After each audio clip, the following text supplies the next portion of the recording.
চলতি বছর সরকারি ও বেসরকারিভাবে হজে যাবেন 1,01,758 জন। এর মধ্যে 99,000 যাচ্ছেন 779টি এজেন্সির মাধ্যমে।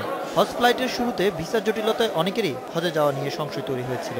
তবে হজ ব্যবস্থাপনার দায়িত্বে থাকা কর্মকর্তারা জানান, এখন পর্যন্ত 1,05,000 জনের ভিসা পাওয়া গেছে, যাদের অর্ধেকেরও বেশি সৌদি পৌঁছেছেন।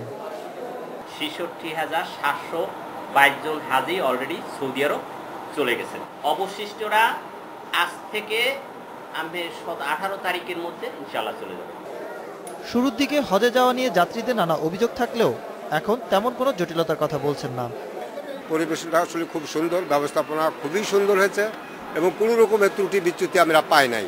ওখানে যা দেশের জন্য, দেশের মানুষের জন্য উন্নতি হয়, শান্তি বিরাজ করে, এটাই অবশ্যই দোয়া করবো। 100 জনের কম যাত্রী হওয়ায় বারকোড পায়নি প্রায় অর্ধেক হজ এজেন্সি।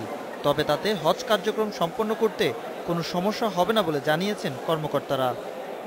আমার কাছে যে ডিস্ট্রিবিউশন যেটা ছিল এটা আর 8-10টা মতো আছে, তো এটাও এই 2-1 দিনের মধ্যে শেষ হয়ে যাবে। আর যারা ধরেন যে নিচে, যারা 100 নিচে, তারাও তাদের মোনাজ্জেম আকারে তারা তাদের মোনাজ্জেম ভিসা নিয়ে ইতিমধ্যেই গমন করেছে। এ পর্যন্ত সৌদি আরব পৌঁছে মারা গেছেন 18 বাংলাদেশি। মূলত বার্ধক্যজনিত কারণেই তাদের মৃত্যু হয়। Ashraf Alam, independent news, Dhaka.